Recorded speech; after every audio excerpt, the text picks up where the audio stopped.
Sir, ഓരോ സംസ്ഥാനങ്ങളിലെയും നിയമസഭകൾ പാസ്സാക്കുന്ന bill governor ഒപ്പിടണം. പക്ഷേ ഗവർണർക്ക് ഒരു സംശയം വന്നാൽ അത് രാഷ്ട്രപതിക്ക് അയക്കും. എന്നാൽ രാഷ്ട്രപതി 3 മാസത്തിനുള്ളിൽ ഇതിൽ തീരുമാനമെടുക്കണമെന്ന് സുപ്രീം കോടതി ഒരു വിധി പറയുന്നു.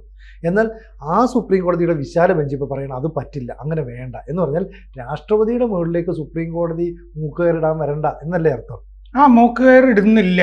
കാരണം എന്താണെന്ന് വെച്ച് കഴിഞ്ഞാൽ 2 ജഡ്ജിമാർ, സുപ്രീം കോടതി ജഡ്ജിമാർ JB പാർദിവാലയും R മഹാദേവനും, ആ ബെഞ്ചാണ് വിധിച്ചത്. ഈ ഗവർണർ ഒരു സംശയം വന്നിട്ട് ബില്ല് രാഷ്ട്രപതിക്ക് അയച്ചു കഴിഞ്ഞാൽ 3 മാസത്തിനകം രാഷ്ട്രപതി അതിൽ തീർപ്പുണ്ടാക്കണം എന്ന് രാഷ്ട്രപതിക്ക് മൂക്കുകയറിട്ടു. ആ 2 സുപ്രീം കോടതി ജഡ്ജിമാർ, 2 ബെഞ്ച്. അന്ന് തന്നെ നമ്മൾ ചർച്ച ചെയ്യുമ്പോൾ പറഞ്ഞിരുന്നു, ഭരണഘടനയിൽ അങ്ങനെ ഇല്ലല്ലോ. ഭരണഘടനയിൽ അങ്ങനെ ഒരു സമയപരിധി 143 വകുപ്പോ 200, 201 വകുപ്പുകൾ പ്രകാരം ഒന്നും നിശ്ചയിച്ചിട്ടില്ല രാഷ്ട്രപതിക്ക്. രാഷ്ട്രപതിക്ക് ഭരണഘടന നിശ്ചയിക്കാത്തൊരു സമയപരിധി തീരുമാനിക്കാൻ സുപ്രീം കോടതിക്ക് അവകാശമുണ്ടോ? ഈ പ്രശ്നം നമ്മളും ഇവിടെ ചർച്ച ചെയ്തതാണ്. അത് ആ പാർദിവാലയെ പോലെയൊക്കെയുള്ള ഈ നിക്ഷിപ്ത താല്പര്യങ്ങൾ ഉള്ള പല ആളുകളും കാണുമല്ലോ. അപ്പൊ അങ്ങനെ ആ വിധിയുടെ സാങ്കത്യം നമ്മളും ഇവിടുത്തെ ചർച്ചകളിൽ നമ്മൾ പറഞ്ഞിരുന്നു. ഭരണഘടനയിൽ ഇല്ലാതെ രാഷ്ട്രപതിയേക്കാൾ വലിയ ഒരു അധികാര കേന്ദ്രമായിട്ട് സുപ്രീം കോടതി മാറേണ്ടതുണ്ടോ? മാറുന്നത് ശരിയല്ല എന്ന് നമ്മളും പറഞ്ഞിരുന്നു. ആ സമയപരിധി നിശ്ചയിച്ചത് ശരിയല്ല. ആ സമയപരിധി നിശ്ചയിക്കാനുള്ള കാരണം എന്താണെന്ന് വെച്ച് കഴിഞ്ഞാൽ, ഈ തമിഴ്നാട് സർക്കാർ പാസാക്കിയ ചില ബില്ലുകൾ അത് ഗവർണർ ഒപ്പിടുമ്പോഴാണല്ലോ നിയമമാവുന്നത്. അവിടുത്തെ ഗവർണർ RN രവി ഇത് അനിശ്ചിതകാലത്തേക്ക് പിടിച്ചുവെച്ചു. അനിശ്ചിതകാലത്തേക്ക് വെച്ചപ്പോൾ ഇത് സാധാരണഗതിയിൽ മറ്റേ ഗവർണർ ഇത് നിയമസഭയിലേക്ക് തിരിച്ചയക്കാം, അല്ലെങ്കിൽ സംശയം വന്നാൽ രാഷ്ട്രപതിക്ക് അയക്കാം. ഇത് രണ്ടും ചെയ്യാതെയും അദ്ദേഹം RN രവി ഗവർണർ അവിടെ പിടിച്ചു വെച്ചിരുന്നു. ചിലതിന്റെ മുകളിൽ അടയൊക്കെ ഇരുന്നിരുന്നു. സമയപരിധി പറഞ്ഞിട്ടില്ല. അപ്പൊ അതുകൊണ്ട് അങ്ങനെ അടയിരുന്നിരുന്നു. അപ്പൊ അങ്ങനെ വന്നപ്പോ എന്ത് ചെയ്തു എന്ന് വെച്ച് കഴിഞ്ഞാൽ, അവിടെ നിയമസഭ വീണ്ടും ഇത് പാസ്സാക്കുക, അയക്കുക. അത് കഴിഞ്ഞിട്ട് അവര് ഈ ഗവർണർ അടയിരുന്നപ്പോ സുപ്രീം കോടതിയെ സമീപിച്ചു. തമിഴ്നാട് ഗവൺമെന്റ് RN രവിക്കെതിരെ, ഗവർണർക്കെതിരെ. അതിലാണ് അപ്പോൾ മറ്റേ രാഷ്ട്രപതിക്ക് അയച്ചതാണ്, അതിൻ്റെ അകത്ത് തീരുമാനം ഉണ്ടാകണം എന്നൊക്കെയുള്ള വാദം ഗവർണറുടെ ഭാഗത്തു നിന്നൊക്കെ ഉണ്ടല്ലോ. അപ്പൊ അതുകൊണ്ടാണ് ഗവർണർ അയക്കുന്നു. ഗവർണറും ഇത് മറ്റേ അനിശ്ചിതകാലത്തേക്ക് പിടിച്ചു വെക്കുന്നത് ശരിയല്ല. ഒന്നുകിൽ അത് നിയമസഭയിലേക്ക് തന്നെ തിരിച്ചയക്കുക, അല്ലെങ്കിൽ പിടിച്ചു വച്ചതിന് കാരണം പറയുക. രാഷ്ട്രപതിക്ക് അയച്ചിട്ടുണ്ടെങ്കിൽ രാഷ്ട്രപതി 3 മാസത്തിനകം ഇതിൻ്റെ അകത്ത് തീർപ്പുണ്ടാകുക. ഇതാണ് പാർദിവാലയും മഹാദേവനും കൂടി വിധിച്ചത്. ഈ വിധി രാജ്യത്തുടനീളം കോളിളക്കം ഉണ്ടാക്കി. രാഷ്ട്രപതിയെ ചോദ്യം ചെയ്യാൻ സുപ്രീം കോടതിക്ക് എന്താ അവകാശം? ഭരണഘടനയിൽ എന്താ പറയുക, ഭരണഘടനയിൽ വ്യക്തമാക്കാതെ വെച്ചിരിക്കുന്ന ഒരു ഭാഗം. കാരണം രാഷ്ട്രപതിയുടെ ഡിസ്ക്രിഷനാണല്ലോ. രാഷ്ട്രപതിക്ക് ഒരു വിവേചനാധികാരം കൊടുത്തിരിക്കുകയാണ് അത് ഭരണഘടന. രാഷ്ട്രപതിക്ക് തീർപ്പ്, പക്ഷെ അതിന് സമയപരിധി കൊടുത്തില്ല. ചിലതിന് കൂടുതൽ സമയമൊക്കെ വേണ്ടി വരുമായിരിക്കും. അത് രാഷ്ട്രപതിയുടെ വിവേചനാധികാരമാണ്. പക്ഷെ ആ വിവേചനാധികാരം ഇങ്ങനെ സുപ്രീം കോടതി 3 മാസം പരിധി എന്ന് വ്യാഖ്യാനിച്ചത് ദുർവ്യാഖ്യാനമാണ് എന്നുള്ള ഇംപ്രഷൻ പരക്കെ ജനങ്ങളിൽ മാത്രമല്ല, ജുഡീഷ്യൽ സർക്കിളുകളിലും കോടതികളിലും നിയമവിദഗ്ധന്മാരിലും ഒക്കെ ഉണ്ടായി. അതാണ് രാഷ്ട്രപതി ചോദ്യം ചെയ്തത്. രാഷ്ട്രപതി 14 ചോദ്യങ്ങൾ. രാഷ്ട്രപതിക്ക് ഭരണഘടനയുടെ 143 വകുപ്പ് പ്രകാരം രാഷ്ട്രപതിക്ക് ഒരു നിയമ കാര്യത്തിൽ സംശയം തോന്നുമ്പോൾ പോം വഴിക്ക് സുപ്രീം കോടതിയുടെ ഉപദേശം തേടും. അതാണ് 143-ാമത്തെ വകുപ്പ് ഭരണഘടന. ആ വകുപ്പ് പ്രകാരം 14 ചോദ്യങ്ങൾ ഈ പ്രശ്നത്തിൽ രാഷ്ട്രപതി ദ്രൗപദി മുർമു, ചരിത്രത്തിൽ ആദ്യമായിട്ടാണ് ഇങ്ങനൊരു പ്രശ്നം വരുന്നത്, അത് ഉന്നയിച്ചു. 14 ചോദ്യങ്ങൾ. അതിനുള്ള ഉത്തരം ആണ് ഇന്ന് സുപ്രീം കോടതിയുടെ വിശാല ബെഞ്ച് ഭരണഘടനാ ബെഞ്ച് അതിൽ തീർപ്പുണ്ടാക്കിയിരിക്കുന്നത്. ഉം. ഇപ്പൊ രാഷ്ട്രപതിക്ക് 3 മാസത്തെ സമയപരിധി നേരത്തെ സുപ്രീം കോടതിയുടെ 2 അംഗ ബെഞ്ച് നിശ്ചയിച്ചത് അസാധുവാക്കി.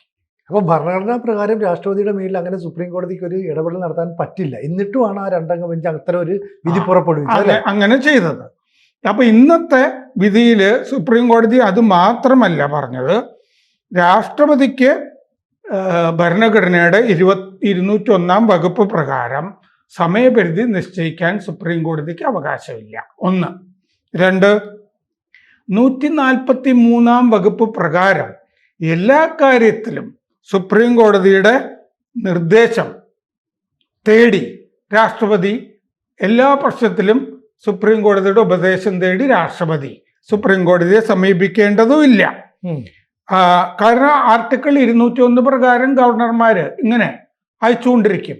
ഇതൊക്കെ രാഷ്ട്രപതിക്ക് അവരുടെ സൗകര്യം പോലെ തീരുമാനിക്കാം. എപ്പോഴും 143 വകുപ്പ് പ്രകാരം ഇങ്ങനെ സുപ്രീം കോടതിയുടെ ഉപദേശം സ്വീകരിച്ച് വരേണ്ടതില്ല എന്ന് പറഞ്ഞാൽ സൗകര്യം പോലെ തീരുമാനിച്ചാൽ മതി എന്നാണ്. എന്നിട്ട് ഇതിന്റെ കൂടെ പറഞ്ഞിട്ടുണ്ട്, അനിയന്ത്രിതമായി ഗവർണർമാര്, അത് ഉപദേശ രൂപേണയാണ്.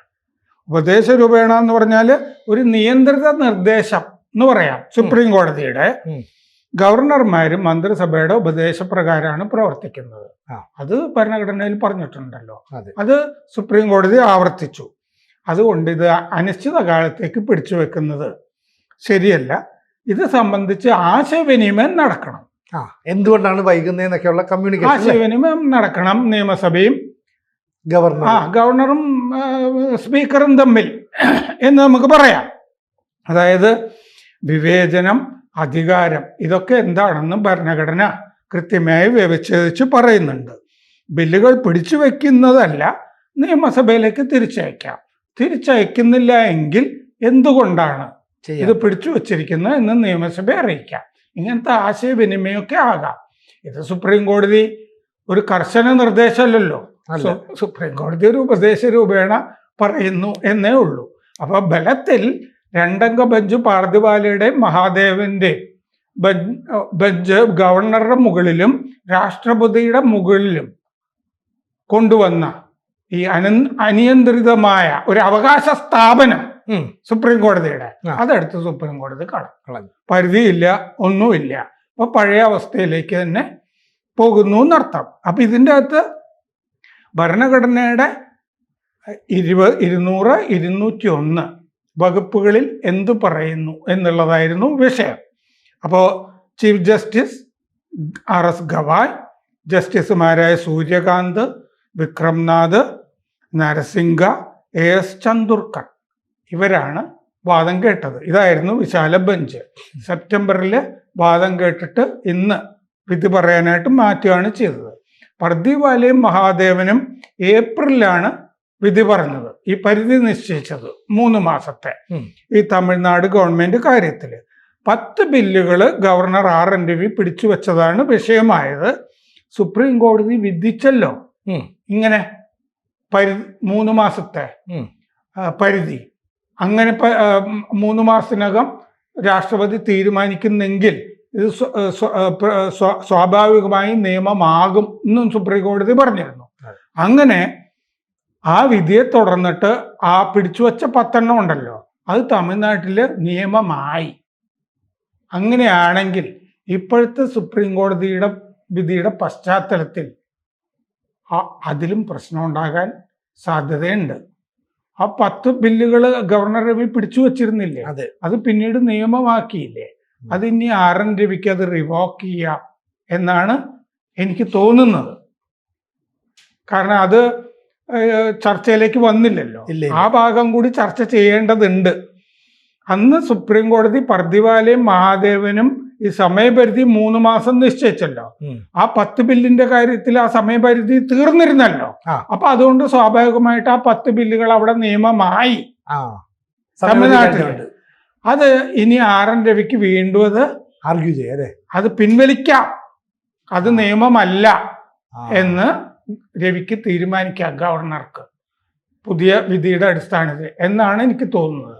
ഗവർണർ അതിൽ എന്ത് ചെയ്യാൻ പോകുന്നു എന്നുള്ളതാണ് ഇനി അടുത്ത ഘട്ടം ആയിട്ട് വരിക. അപ്പോൾ ഭരണഘടന ഏപ്രിൽ 12 ഇവര് അന്ന് സുപ്രീം കോടതി അങ്ങനെ 3 മാസ പരിധി നിശ്ചയിക്കുന്നത് ചരിത്രത്തിൽ ആദ്യമായിരുന്നു. ഗവർണർ അങ്ങനെ പിടിച്ചു വെക്കുന്നത് ഇല്ലീഗൽ ആൻഡ് എറനിയസ് എന്നാണ് സുപ്രീം കോടതി പറഞ്ഞത്. നിയമവിരുദ്ധമാണ്, തെറ്റുമാണ് എന്ന് പറഞ്ഞു. ഏപ്രിൽ 12 ആണ് ഈ വിധി അന്ന് പാർദിവാലയും മഹാദേവനും വിധിച്ചത്. ഗവർണർ അയച്ചവയിൽ 3 മാസത്തിനകം രാഷ്ട്രപതി തീരുമാനിക്കണമെന്ന് സുപ്രീം കോടതി വിധിച്ചു.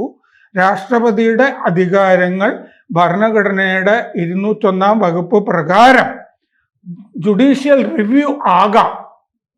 ജുഡീഷ്യൽ എന്ന് പറഞ്ഞാൽ കോടതിക്ക് ആ കാര്യങ്ങളൊക്കെ തീരുമാനിക്കാം. ആ ജുഡീഷ്യൽ റിവ്യൂ ആകാം എന്നുള്ളത് സുപ്രീം കോടതി ഇപ്പോഴും പറഞ്ഞിട്ടുണ്ട്. കാരണം എന്താന്ന് വെച്ച് കഴിഞ്ഞാൽ ഇത്തരം കാര്യങ്ങളിലൊക്കെ ഇതൊക്കെ സുപ്രീം കോടതിക്ക് പരിഗണനയ്ക്ക് എടുത്തിട്ടേ ഈ അനിശ്ചിതകാലം ഗവർണർ പിടിച്ചു വെച്ച് കഴിഞ്ഞാൽ അഭിപ്രായമൊക്കെ പറയാം എന്നുള്ള ആ സംഗതി, ആ സമയപരിധി എടുത്ത് കളഞ്ഞിട്ടുണ്ട്. അഭിപ്രായമൊക്കെ പറയാം, ജുഡീഷ്യൽ റിവ്യൂ ഒക്കെ ഇനിയും ഉണ്ടായിന്ന് വരും.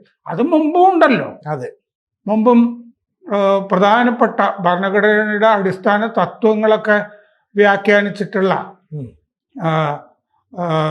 നിയമ സംശയങ്ങളിലുമൊക്കെ വലിയ ബെഞ്ചും ഒക്കെ വിധിച്ചിട്ടുണ്ടല്ലോ. നമ്മുടെ കാസർഗോഡ് തന്നെ ആശ്രമത്തിന്റെ കേസൊക്കെ അങ്ങനെ ഉണ്ടല്ലോ. അപ്പൊ ഭരണഘടനയിൽ സമയപരിധി പറഞ്ഞിട്ടില്ല, അനിശ്ചിതകാലം പറ്റുകയുമില്ല എന്ന് സുപ്രീം കോടതി പറഞ്ഞിട്ടുണ്ട്. 3 മാസത്തിനകം കാരണം അറിയിക്കുക നിയമസഭയെ. രാഷ്ട്രപതി 143 വകുപ്പ് പ്രകാരമാണ് കോടതിയുടെ ഉപദേശം ചോദിച്ചത്. സുപ്രീം കോടതിക്ക് എങ്ങനെ സമയപരിധി നിശ്ചയിക്കാനാകും? ഇത് തന്നെയായിരുന്നു പ്രധാനപ്പെട്ട ചോദ്യം. ഭരണഘടനയിൽ അതില്ലെങ്കിൽ സുപ്രീം കോടതിക്ക് എങ്ങനെ സമയപരിധി നിശ്ചയിക്കാനാകും? ഇതായിരുന്നു പ്രധാനപ്പെട്ട ചോദ്യം. സമയപരിധി നിശ്ചയിക്കാനാകില്ല, ഇതാണ് സുപ്രീം കോടതിയുടെ തീരുമാനം. അപ്പോൾ അവസാനമായിട്ട് അക്കാര്യത്തിലൊരു തീരുമാനമായി. പർദിവാല അദ്ദേഹം സാധാരണഗതിയിൽ ചെയ്യുന്നത് പോലെ ഭരണഘടനയിലേക്ക് അപ്പുറത്തേക്കും പോകാമെന്ന് കരുതി അല്ലേ ഒരു വിധി അന്ന് പുറപ്പെടുവിച്ചതാണെന്ന് വളരെ വ്യക്തമായി. ഇപ്പൊ നാട്ടുകാർക്കും ഒക്കെ അത് വ്യക്തമായി മനസ്സിലായി. കൂടുതൽ വാർത്തകളും വിശേഷങ്ങളും നിങ്ങളിലേക്ക് എത്താൻ ABC മലയാളം സബ്സ്ക്രൈബ് ചെയ്യുക, ബെൽബട്ടനും അമർത്തുക.